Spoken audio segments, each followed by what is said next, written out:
කාර්යබහුල මට තරුණකම වගේම සමය පැහැ රැකගන්න සම ආරක්ෂා කරගන්න උදව් වුණේ ග්ලෝකොලජන්. පහසුවෙන් හදාගෙන විවිධ විදිහට රස විඳින්න පුළුවන් හොඳ සුවඳක් පැහැයක් රසයක් තියෙන ග්ලෝකොලජන් දැන් මගේ හොඳම මිතුරිය.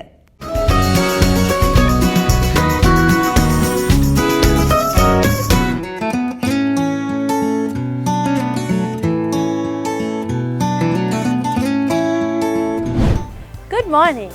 අපි හැමෝම දේශීය ආහාරවලට වඩා වැඩි කැමැත්තක් දක්වන්නේ විදේශීය ආහාරවලට. ඒත් මං හිතුවා අද ඔයගලන්ට කොහොමද අපි දේශීය ආහාර ටිකක් වෙනස් රසට හදාගන්න විදිහ කියලා දෙන්න. එහෙනම් ඒව ඉගෙන ගන්න හොඳම වෙලාවයි මේ. එකතු වෙන මාත් එක්ක මේ කුකරි කලාවේ අලුත්ම ස්ටයිල් එක anyone can cook.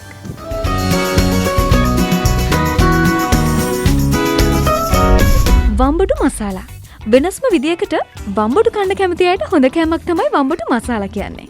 වම්බඩු කරල්, තෙල්, ලූණු, අමු මිරිස්, කරපිංචා, සුදු ලූණු, මසාලා පවුඩර්, තක්කාලි පේස්ට්, කොත්තමල්ලි කොළ, දෙහිඋෂ එකතු කරගෙන අපිට ඉක්මනටම වම්බඩු මසාලා හදාගන්න පුළුවන්. Garlic ශ්‍රිම්ප් pickle. ඊටම රසවත් කෑමක් වෙන මේ ගාලික් ශ්‍රිම්ප් පිකල් සිහින්ව කපාගත් සුදු ලූණු, තෙල්, වියලි කූනිසන්, මිරිස් කුඩු, කෑලි මිරිස්, සියඹලයුෂ, සීනි, සුදුලූණු එකතු කරගෙන නිවසේදීම ඉතාම ඉක්මනට හදාගන්න පුළුවන්. කොහිල සීනි සම්බෝල. වෙනස්ම විදියකට කොහිල කන්න කැමති අයට ඉක්මනට හදාගන්න පුළුවන් මේ කොහිල සීනි සම්බෝල කොහිලාල, තෙල්, ලූණු, කරපිංචා, උඹලකඩ, සුදුලූණු, සියඹලයුෂ, සීනි, ලුණු කුඩු, කෑලි මිරිස් එකතු කරගෙන ඉතාම ඉක්මනට හදාගන්න පුළුවන්. එක විදියට වම්බටු හදන්න අපි පුරුදු වෙලා තියෙනවා. ඉතින් මම අද ඔයගලන්ට කියලා දෙන්න හදන්නේ කොහොමද අපි වම්බටු ටිකක් වෙනස් විදියට උයාගන්නේ කියලා.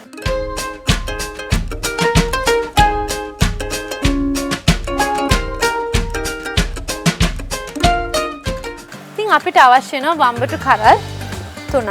අපි මේක ඉස්සලාම පෙති කපා ගන්න ඕනේ. ඉතින් පෙති කපද්දි ගොඩාක් හීනියට කපන්නත් එපා. මේ විදිහට තරමක් මහතට පෙති ටික කපා ගන්න ඕනේ. ඒත් එක්කම අපි පෑන් එකක් ලිපේ තියලා ඒකට එකතු කර ගන්න ඕනේ තෙල් ටිකක්. ඉතින් මේ විදිහට අපි චිප්ස් ආකාරයට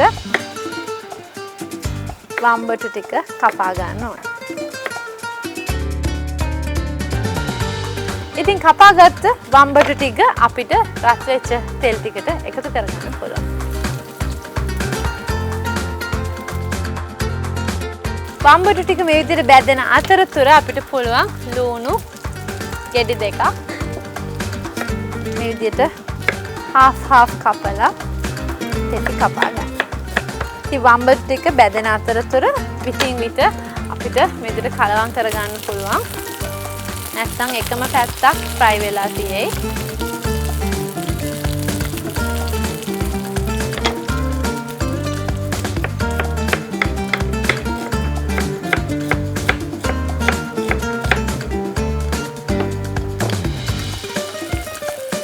මේ විදිහට බැදෙනකොට අපි මේකට එකතු කරගන්න ඕනේ කපාගත්ත ලූණු ටික.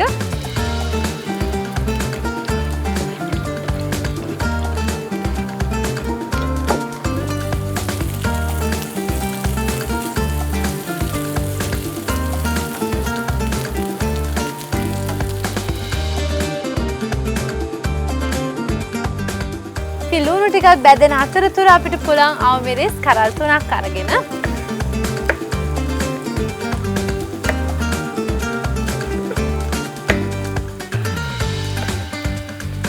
මේ විදිහට දිග අතට කපා ගන්න.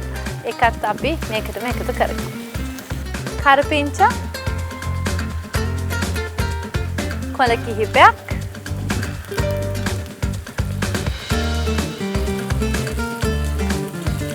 මේකටම අපි එකතු කරගන්නවා සුදු ලූණු තේ හැන්දක් මසාලා පවුඩර් තේ හැන්දක් තක්කාලි පේස්ට් මේස හැඳි දෙකක් ලුණු කුඩු තේ හැඳි භාගයක් මේ සේරම අපි කලවම් කරගන්න ඕනේ. අපි මසාලා පවුඩර් ඒ වගේම කොත්තමල්ලි කොලත් එකතු කරගන්න නිසා ඔයගලන්ට මේ විදිහට බ්‍රින්ජාල් මසාලා එකක් හදාගන්න පුළුවන්. ඉතින් අපි මේක ගොඩාක් කලවම් කරන්න එපා. එතකොට වම්බටු ටික ලස්සනට පෙති ටික නැති වෙලා යයි. ඉතින් ෆ්‍රයි වෙනකන් අපි කලවම් නොකර මේ විදිහට තමයි තල්ලු කරලා බැද ගන්න ඕනේ. ඊට පස්සේ අපි කොත්තමල්ලි කොළ ටිකක් ලොකුවට කපාගෙන ඒකත් එකතු කරගන්න ඕනේ. ඒ වගේම අපිට ලිප් ඔෆ් කරලා දෙහි යුෂ එකතු කරගන්න පුළුවන්. කොත්තමල්ලි කොළ ටික එකතු කරගත්තට පස්සේ අපි ලිප් ඔෆ් කරගන්න ඕනේ. ඊළඟට අපි දෙහි යුෂ දෙහි බෑක යුෂ එකතු කරගන්න ඕනේ. ඉතින් මේ විදිහට හදාගත්ත වම්බටු මසාලා එක අපිට පුළුවන් ප්ලේට් එකකට දාලා පිළිගන්නන්න පුළුවන්. ඉතින් ඕගලන්ටත් වම්බටු කන්න කැමති හැමෝටම වෙනස් විදිහට වම්බටු මසාලා එකක් හදලා try කරන්න පුළුවන්.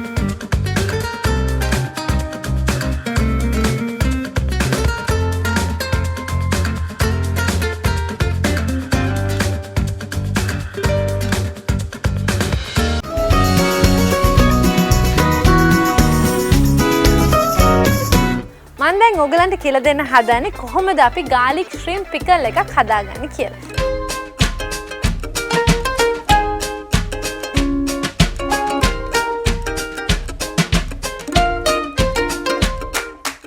ඒක හදන්න ඉස්සෙල්ලාම අපි pan එකක් ලිපේ තියලා ඒකට එකතු කරගන්න ඕනේ පොඩියට කපාගත්ත සුදු ලුණු.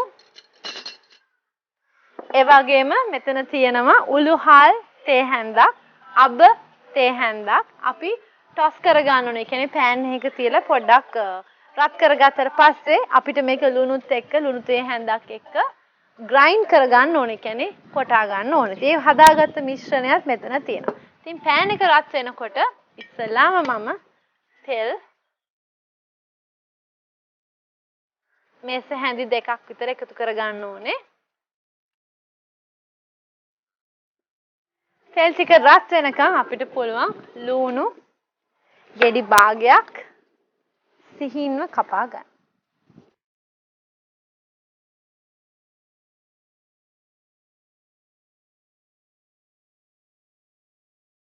තෙල් ටික රත් වෙනවත් එක්කම මම මේකට එකතු කරගන්නවා පොඩියට කපාගත්ත සුදු ලුණු මේස හැඳි දෙකක්.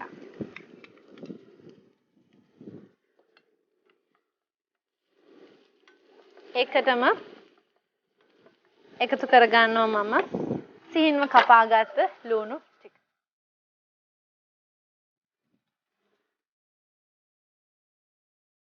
වේලිච්ච කූනිස්සෝ ග්‍රෑම් 100ක්.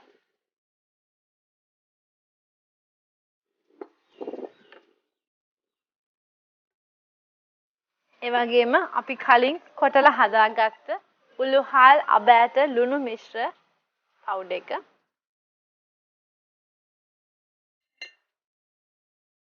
එකතු කරගන්න ඕනේ. මේකටම එකතු කරගන්නවා අපි මිරිස් කුඩු තේ හැන්දක්, කෑලි මිරිස් තේ හැඳි දෙකක්,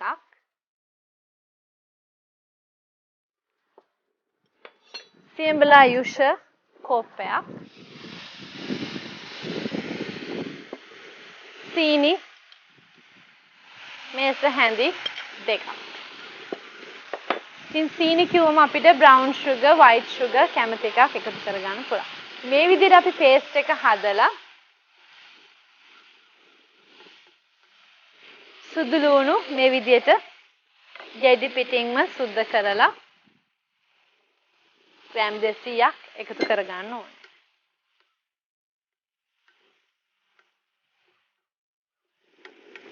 ඉතින් සියඹලා යුෂ වලින් තමයි අපි මේ සුදු ලුණු ටික සම්බ ගන්න හදන්නේ. ඉතින් අපි ලිප අඩු කරලා සුදු ලුණු ටික හැම්බෙනකම් විනාඩි 10ක් අපි මේ විදිහට වහලා තියාගන්නවා. විනාඩි 10ක් සුදු ලුණු ටික මේ විදිහට හැම්බෙනකම් වහලා තියන්න ඕනේ. ඊට පස්සේ අපිට ලිපෙන් ඉවතට අරගන්න පුළුවන්.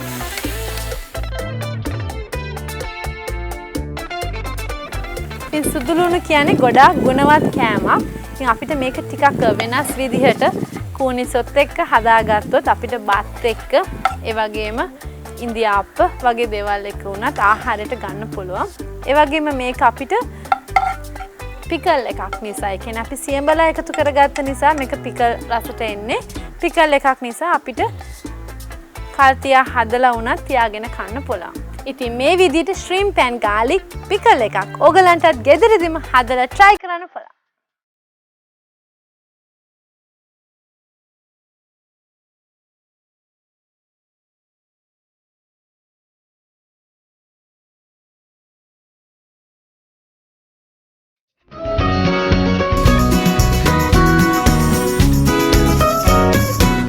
කොහිල කියන්නේ අපේ දේශීය ආහාරයක්. ඉතින් කොහිලාල වලින් ගොඩාක් කෑම ಜಾති හදන්න පුළුවන්.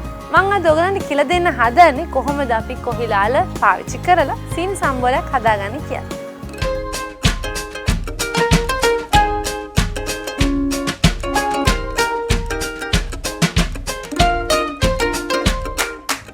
අපිට ඉස්සෙල්ලාම අවශ්‍ය වෙන හොඳට සුද්ධ කරගත්ත කොහිලාල. ඊට පස්සේ අපි මේක කපා ගත්තා. ගොඩක් සිහින්ව කපා ගන්න ඕනේ. ඉතින් වෙළඳ පොලේ කපලම තියෙනවා. හැබැයි අපිට ඒක ටිකක් මහත වැඩි. ගොඩක් සිහින්ව කපා ගත්තොත් තමයි අපිට මේක ක්‍රිස්පි විදියට බැද ගන්න පුළුවන් වෙන්නේ. ඉතින් මේ විදියට අපි ඉස්සලාම පෙති ටික කපා ගන්න ඕනේ. ඊට පස්සේ අපි කිහිපයක් එකට එකතු කරලා හරස් අතට කපා ගන්න ඕන.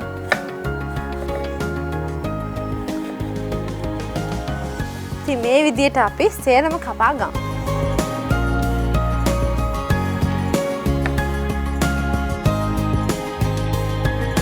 ඉතින් මේ ටික අපි සිහින්ව කැපෙන අතරතුර අපිට පුළුවන් පෑන් එකක් ලිපේ තියලා ඒක ෆ්‍රයි කරන්න තෙල් ටික රත් වෙන්න තියාගන්න.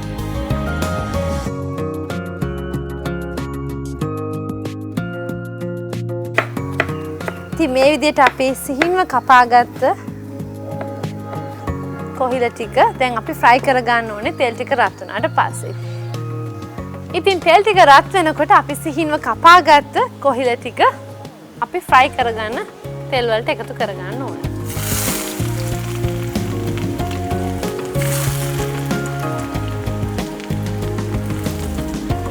ඉතින් කොහිල අපි ග්‍රෑම් 200ක් විතර එකතු කරගන්න පුළුවන්.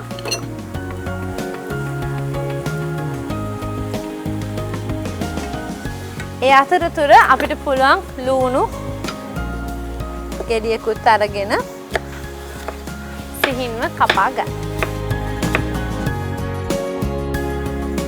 ලුණු ගෙඩි දෙකක් අපි කපා ගමු. ඉතින් මේ විදිහට අපි ලුණු ටික සිහින්ව චොප් කරගන්න ඕනේ. ඉතින් කොහිල ටික ක්‍රිස්පි වෙනකම් බැද ගන්න ඕනේ. ඊට පස්සේ තමයි අපි ලුණු ටික බැද ගන්න.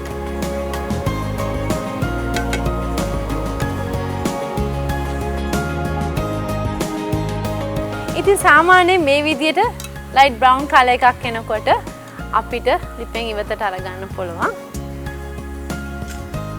ඉතින් ඔයගලන්ට පේනවා ඇති අපි සිහින්ව කපන්න හේතුව අපිට මේක ඉක්මනට ෆ්‍රයි කර ගන්න ඕනේ. ඒ වගේම අපි සීනි සම්බෝල කිව්වම ලොකුවට කපා ගන්න නැහැ. නිසා ඉතින් මේ විදිහට ක්‍රිස්පි වෙන්න කොහිල ටික බැදගත්තට පස්සේ අපි කපාගත්ත ලුණු ටික ෆ්‍රයි කරගන්න ඕන.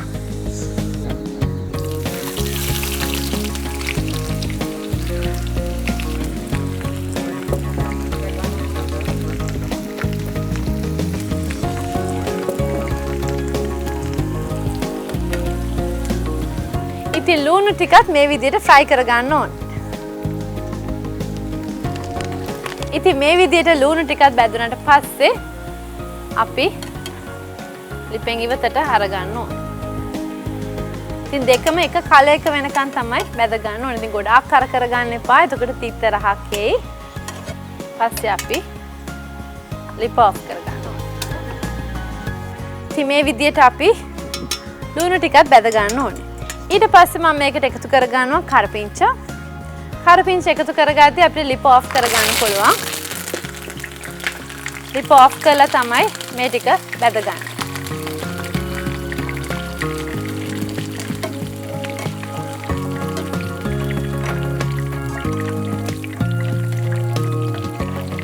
ඒකත් අපි ගොඩාක් බ්‍රවුන් කලර් එකක් එන්නේ නැති වෙන්න ග්‍රීන් ලුක් එක තියෙද්දිම ලිපෙන් ඉවතට අරගන්න පුළුවන්.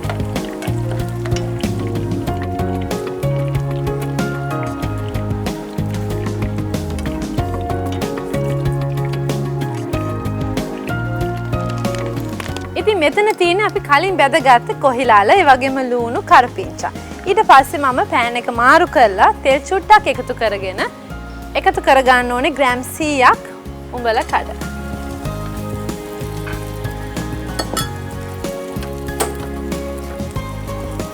මම තාච්චිය මාරු කරගත්තේ අපි ඉස්සෙල්ලා මේ ටික ෆ්‍රයි කරේ ගැඹුරු තෙලේ. ඉතින් ගැඹුරු තෙලේ අපිට උඹල කඩ ටික බදිනවට වඩා තෙල් චුට්ටක් එකතු කරගෙන අපිට මේ විදියට එහා මෙහා කලවම් කරමින් බැද ගන්න පුළුවන්. උඹල කඩ ටික මේ විදියට බැදෙනකොට මම මේකට එකතු කරගන්නවා සිහින්ව කොටු කපාගත් සුදු ලූණු තේ හැඳි දෙකක්.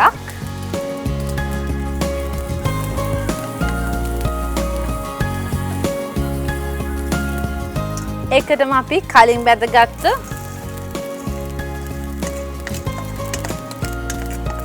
කොහිල ලූණු කරපිංචා මේ සේරමත් එකතු කරගෙන මේකට එකතු කරගන්න ඕනේ අපි සියඹලා යුෂ මේස හැන්දක් සීනි white sugar හරි brown sugar හරි මේස හැන්දක් ලුණු කුඩු තේ හැන්දක්. ඒක අපිට රස අනුව වෙනස් කරගන්න පුළුවන්.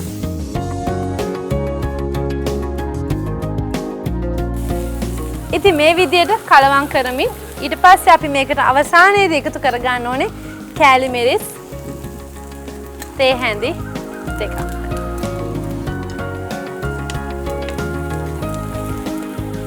පස්සේ අපි ලිපෙන් ඉවතට ගන්න ඕනේ. ඉතින් මේ විදිහට හදාගත්ත කොහිල සීනි සම්බෝලේ අපිට ඩිෂ් එකට එකතු කරගන්න පුළුවන්.